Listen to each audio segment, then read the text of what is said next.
हम अपने जीवन को ऐसा बनाएं, हमारे गुरु से हमको अपने सीखना है, तो हम पराधीनताओं से मुक्त रहें।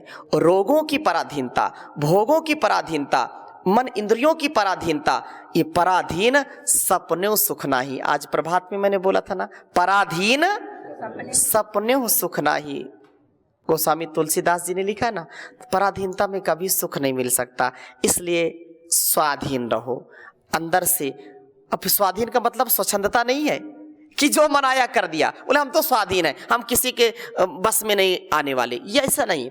बस का मतलब यह है कि अपनी परिधि में रहना, बंधन में रहना, अनुशासन में रहना।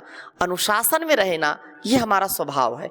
अथ योगानुशासनम, तो मर्यादा है अपने संगठन की, मर्यादा अपने घर परिवार की, मर्यादा है समाज की, मर्यादा है एक स्त्री की, एक मर्यादा है पुरुष की, एक मर्यादा है। उस मर्यादा का कभी भी अतिक्रमण नहीं करना चाहिए। जो मर्यादा का, संयम का और अनुशासन का अतिक्रमण करता है वो कभी योगी नहीं हो सकता है। इसलिए संपूर्ण रूपांतरण होगा योग से, और ये रूपांतरण निरंतर चलता है। जितना तप करेंगे, जितना पुरुषार्थ करेंगे, उतना हमारा जीवन खिलता है। याद रखना, जितना हम मेहंदी का पेड़ तो देखा होगा, सभी ने देखा ना, माताएं तो विशेष रूप से देखी होंगी।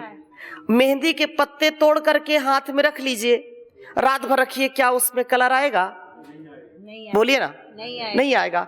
और उसी एक पत्ती को भी ऐसे घिस दिया, पीस दिया, तो ऐसे मसल भी दिया तो कलर आता है कि नहीं आता? आता है। मतलब क्या है कि कलर आने के लिए पत्ती को पूरा अपना अस्तित्व मिटाना पड़ता है कि नहीं? वो जब वो कलर देने के लिए तैयार है तब पत्ती नहीं रहेगी, वो पाउडर हो जाएगा। गन्ने को हम चरखी में डालते हैं तो मशीन में डालते हैं, तो जितना उसको हम दबाव देते हैं उतना उससे रस निकलता है कि नहीं निकलता? हल्दी को जब पीस देते हैं तब उसमें कलर आता है। समूची हल्दी आप दाल में डालिए, कलर आएगा क्या? हो सकता है थोड़ा बहुत आए, लेकिन वो कोई कहेगा नहीं कि इसमें कलर आया है। उसको मिटना पड़ता है, अपने आप को खपाना पड़ता है। एक छोटा सा बीज जब मिट्टी में दबता है, उसको वातावरण मिलता है तो अपने अस्तित्व को मिटा देता है। एक छोटा सा इतना सा बीज और बड़ा सा वट वृक्ष का रूप ले लेता है कि नहीं लेता? लेकिन अपने अस्तित्व को उसको मिटाना पड़ता है, खपाना पड़ता है। तो मैं ये कहना चाहता हूं कि यदि हम देश को, समाज को, अपनी सनातन परंपरा को अक्षुण्ण बनाए रखना चाहते हैं, अपने संस्कारों को अक्षुण्ण बनाए रखना चाहते हैं, आने वाली पीढ़ियों को यदि हम उनको यशस्वी बनाना चाहते हैं, उनको निरोगी और योगी बनाना चाहते हैं, तो अपने आप को खपाना पड़ेगा, पुरुषार्थ करना पड़ेगा। अपने आप के अस्तित्व को हमको दांव पर लगाना पड़ेगा। ऐसा नो रिस्क नो गेन, कहते हैं ना, कार्यम व साधेयम देहम व पातेयम, डू और डाई, करो या, अब मरने का समय नहीं है, अब तो केवल करने का समय है। डो और डू मतलब करो और करो ही करो। तो योग करो और कराओ, योग करो और कराओ। इसी से संपूर्ण रूपांतरण हमारे जीवन में, हमारे जो है शरीर में, मन में, हमारे परिवार में निरंतर आएगा। और याद रखना, इससे हमारी मति अच्छी होगी। नहीं बोलो मति मारी गई इसकी।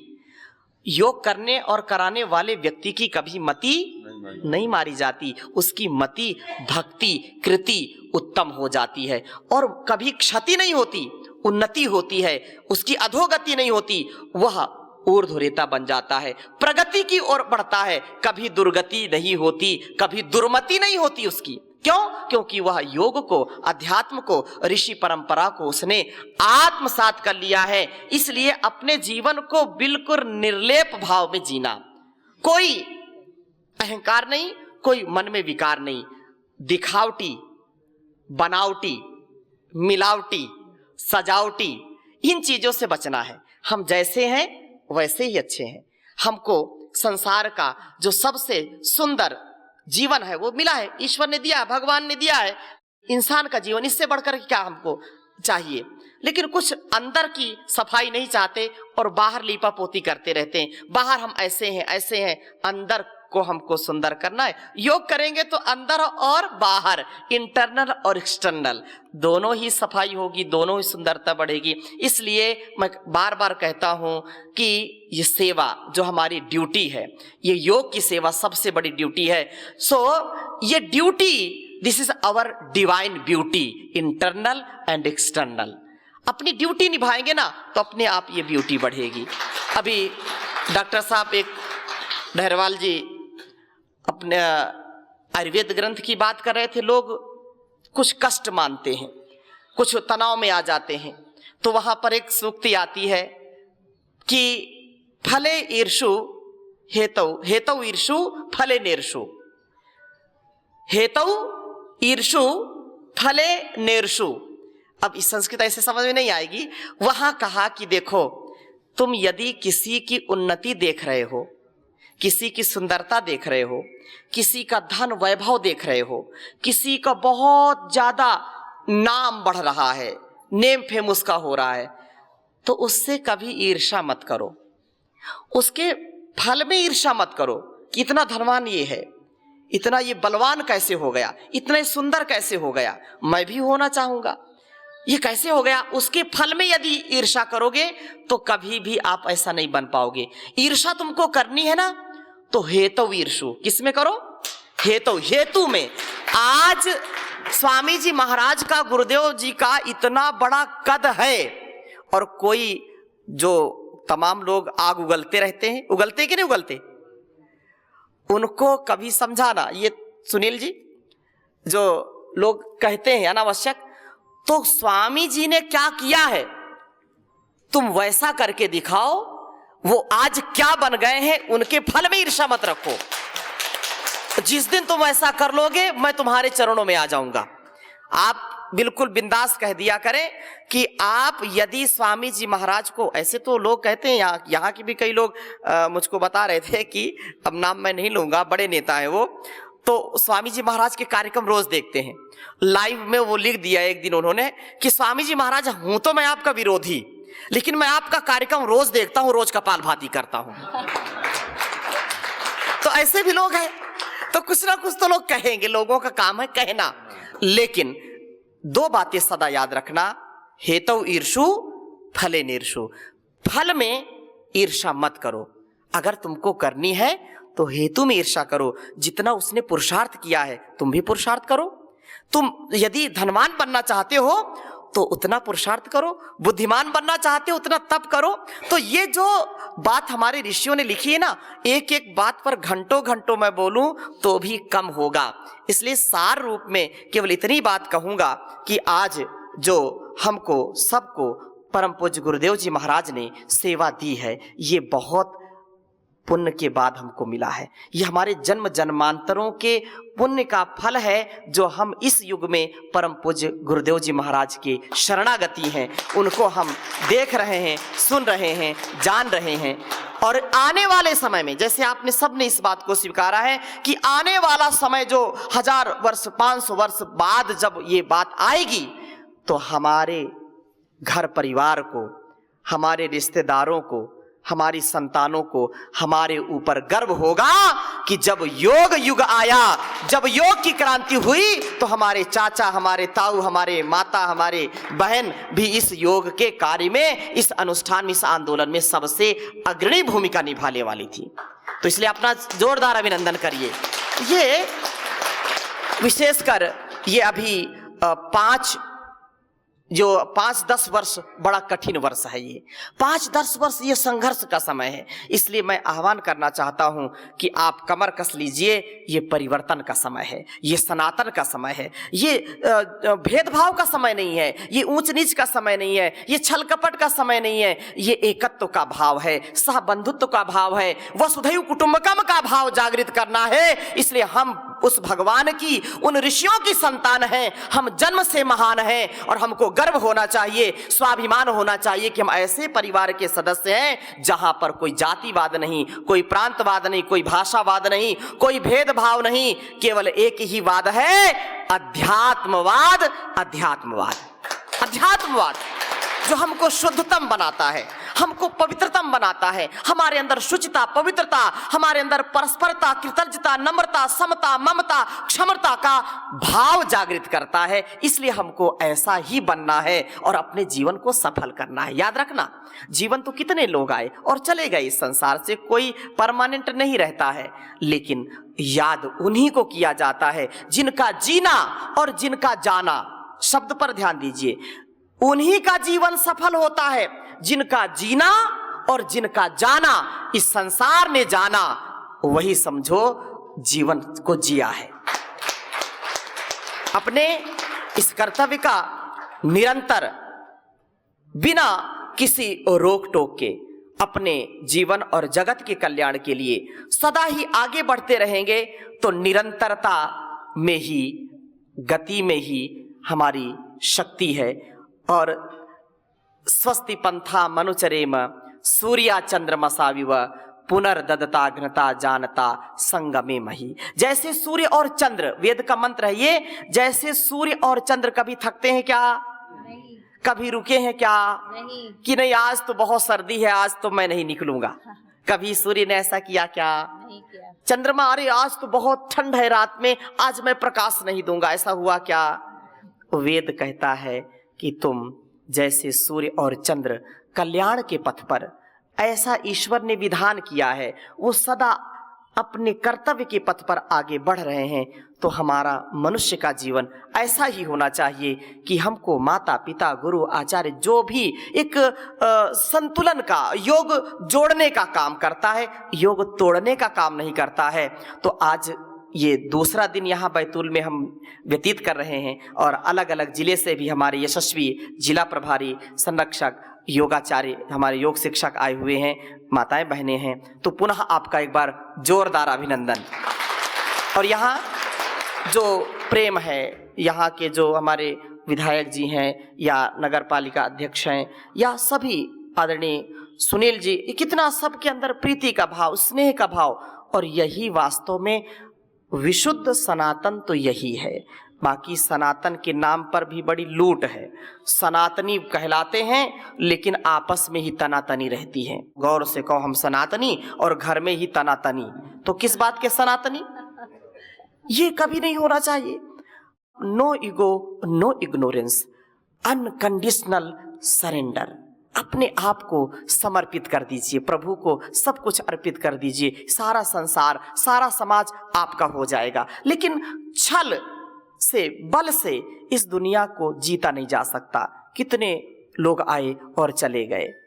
बहुत सुंदर बात कही कवि ने कि पाके सुंदर बदन कर प्रभु का भजन, पाके सुंदर बदन कर प्रभु का भजन, दुनिया फानी का कोई भरोसा नहीं, दुनिया फानी का कोई भरोसा नहीं। कितने राजा गए, कितने रानी गई, कितने राजा गए, कितने रानी गई, राजधानी का कोई भरोसा नहीं। इस सुघड़ बेला में कर कमाई भली, इस सुघड़ बेला में कर कमाई भली, नौजवानी का कोई भरोसा नहीं। पाके सुंदर बदन कर प्रभु का भजन, पाके सुंदर बदन कर प्रभु का भजन, खाली हाथों यहाँ से सिकंदर गया, खाली हाथों यहाँ से सिकंदर गया। ये संसार है, सब यहाँ से, कोई भी व्यक्ति संसार से कुछ लेकर के नहीं जा सकता। एक ही चीज लेकर के जाने वाला है, वो क्या है? वो है पाप और पुण्य की कमाई, यही जाएगा। इसलिए ऐसी कमाई कर लो जो संग जा सके, मुश्किल पड़े तो राह में कुछ काम आ सके, मुश्किल पड़े तो राह में कुछ काम आ सके। इस संसार की धन दौलत, जो सारी चीजें हैं ना, जिन पर हम बड़ा गौरव करते हैं, ये सब धरा में धरा का धरा रह जाएगा, कुछ भी साथ जाने वाला नहीं है। इसलिए सेवा करो। सेवा हमारे सब ऋषि मुनियों ने, किसी का एक का भी आप नाम ले लीजिए, उन्होंने सेवा की है अपने मन से, अपने तन से, धन से, संसाधन से। हमारा देश तो त्यागी तपस्वियों का देश है। इसलिए आज की स्वार्थ की आंधी में आप सब भाई बहन, हम सब मिलकर के जो हम कार्य कर रहे हैं ना, ये इतिहास को बदलने का कार्य कर रहे हैं। ये हजारों हजारों वर्षों तक स्मरण करके लोगों को गौरव करने वाला ये कार्य कर रहे हैं। इसलिए अपना जोरदार अभिनंदन आप करिए। ये छोटा कार्य नहीं है, छोटा कार्य नहीं है, छोटे लोग कर भी नहीं सकते हैं। आप सबसे बड़े हैं। आपको वो सुख, वो आनंद, वो अनुभूति होती है जो बड़े बड़े लखपति, अरबपति, खरबपति को भी नहीं होती। इतनी शांति और आनंद का अनुभव हम सब कर पाते कि नहीं कर पाते? तो ये बहुत बड़ी बात है। मैं अपनी बात को विराम की ओर ले जाता हूं और 2-3 बातों का ध्यान रखिए कि अपने जिले को, अपने राज्य को इतना यशस्वी बनाइए। और ज़्यादा बड़ा टारगेट नहीं दिया मैंने कहा कि कम से कम, बहुत जिला कमज़ोर है तो कम से कम 100 योग शिक्षक 2025 में आपको देने ही देने हैं। 100 योग शिक्षक बहुत बड़ी बात है। कल मैं आठमेर में था, छोटी तहसील है, 10-15 हज़ार की आबादी है। तो मैंने कहा कि कितने, लगभग 100 लोग तो वही देने को तैयार हैं। और जैसे बड़े बड़े कार्यक्रम होंगे, जैसे यहाँ बैतूल में ये कार्यक्रम हुआ, तो मुझको पूरी उम्मीद है कि 400-500 लोग तो जरूर तैयार हो जाएंगे और एक इतिहास गढ़ेंगे। तो ये उदाहरण होगा। तो ऐसे 2025 तक पूरे देश में हमारे लाखों योग शिक्षक तैयार होंगे। और लाखों योग शिक्षक होंगे तो वो योग की विद्या को, अध्यात्म की विद्या को, अपनी सनातन की विद्या को करोड़ों करोड़ों लोग तक पहुंचाएंगे, जो देश और दुनिया का कल्याण करने के लिए बहुत ही उत्तम होगा। योग कक्षाओं को बढ़ाइए। जैसे अभी मुख्य योग शिक्षक आ गए हैं तो अभी उनकी बैटरी चार्ज है, तो उनको उपयोग में लीजिए। वो पहले से योग कक्षा चला रहे थे, तो वहाँ भी हमने उनको कहा था। अब यहाँ आ गए हैं, मुख्य योग शिक्षक बन गए हैं, तो एक एक मुख्य योग शिक्षक कम से कम 10-10 योग कक्षाओं का संचालन अवश्य करे। कोई बड़ी बात नहीं है, कोई बड़ी बात नहीं है, लेकिन अगर 10-10 भी करेंगे तो बहुत बड़ी बात हो जाएगी। हर जिला प्रभारी को अपना मुख्यालय, जिले को छोड़ करके भी तहसील में जाना है, लोगों को जोड़ना है, सदस्य बनाना है, उनको भारतीय शिक्षा बोर्ड से जोड़ना है, उनको आरोग्यता से जोड़ना है, वेलनेस से जोड़ना है, उनको अपनी दिनचर्या कैसे अच्छे रखें, उनको प्रबोधन भी करना है, योग कक्षाएं भी लगानी है, शिविर भी लगाने हैं। और आरोग्यता के लिए ये परम आवश्यक है कि ये निरंतर चलता रहे। देखो, क्योंकि मैं एक छोटे से कार्यकर्ता के रूप में सेवा शुरू की थी, 2006 में योग कक्षा चलाता था और धीरे धीरे बढ़ कर के फिर वो मेरी योग कक्षा 250-300 लोग रोज योग कक्षा में आते थे। तो मैंने इस बात को अनुभव किया। ऐसा नहीं कि मैं थोड़ा सा शब्द सीख गया हूँ, अष्टाध्यायी पढ़ ली है, वेद उपनिषद पढ़ लिया तो बातें बहुत अच्छी ना, उसको मैंने अनुभव किया है कि ठीक है, हम आते हैं हरिद्वार से, आते हैं लोग जो है अलग अलग जिले में हमारे राज्य प्रभारी, लेकिन आपको यहाँ पर जब तक सौहार्द नहीं होगा, जब तक आपसी प्रेम नहीं होगा, जब तक एक दूसरे के प्रति तड़प का भाव नहीं होगा, तब तक संगठन खड़ा नहीं हो सकता। याद रखना, तड़प होनी चाहिए, तड़प होनी चाहिए आपको सुबह शाम कि आज ये व्यक्ति नहीं आया तो क्यों नहीं आया, आज योग कक्षा में मिस कर गया, ये क्यों नहीं आया, उससे फोन करो, पूछो क्या तकलीफ है, क्यों नहीं आया। और आया है तो अपनी योग कक्षा में इतना सरस आनंददायक उसको बनाइए कि लोग प्रसन्न हो जाएं, एनर्जी भरपूर दीजिए। अब पता लगा वो आए योग कक्षा में कुछ ऐसी बातें हो गई, खून सूख गया, दोबारा आएगा नहीं वो। इसलिए इस बात को मैं कहता हूं, और पूरे आनंद के साथ ईश्वर हमको सामर्थ्य देता है, गुरु हमको सामर्थ्य देता है, लेकिन अपने आप को निश्चल, निष्कपट, निरहंकार, निर्विकार भाव से सेवा में लगाना पड़ेगा। ये केवल संगठन की बात नहीं है, ये घर परिवार की बात है, ये समाज और संसार की बात है। हमको जरूरत है सनातन, पुरातन, वैदिक परंपरा को जीने की बात है। मैंने एक वेद मंत्र बोला है, आप समझ लीजिए, फिर मैं अपनी वाणी को विराम दूंगा। संगच्छध्वम संवदध्वम सम्मो मनांसी जानताम। 10,552 मंत्र केवल ऋग्वेद में हैं। ऋग्वेद में कितने मंत्र हैं? 10,552 मंत्र।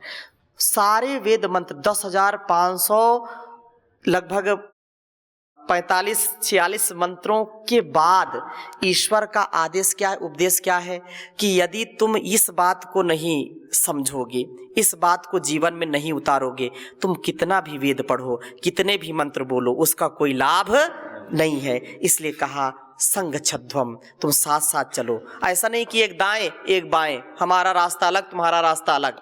ऐसा कभी समाज, कभी परिवार, कभी संसार खड़ा नहीं हो सकता है। घर परिवार को जैसे आप जो है यज्ञ करते हैं, योग करते हैं, तो साथ साथ अपने जीवन को साथ साथ चलाइए। संगच्छध्वम संवदध्वम, एक एक जो है आपकी, ऐसा नहीं कि इनका सुर अलग उनका सुर अलग, मतलब बात कुछ वो कह रहे हैं, कुछ विपरीत बात कभी नहीं होनी चाहिए। अपने आप को संघे शक्ति युगे युगे, हर युग में शक्ति की ही उपासना होती है, एकत्व की उपासना होती है। इसलिए अपने आप को शक्तिशाली बनाइए, एकत्व के इस धागे में सबको पिरो लीजिए, और ये मोती की माला जब बन जाएगी तो ये गले में सुशोभित होगी, भारत माता का गौरव बढ़ेगा। इसलिए ये बहुत आवश्यक है। तो आप सब ऐसे ही ऊर्जा से हमेशा लबालब भरे रहें। आपके अंदर की जो शक्ति है वो निरंतर बढ़ती रहे, परमात्मा से मेरी प्रार्थना है।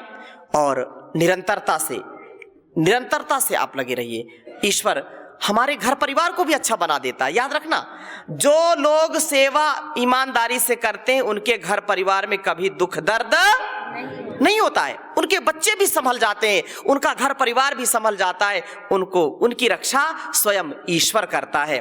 तो हम सब ऐसे ही बने और प्रभु की कृपा हम सब के ऊपर बनी रहे।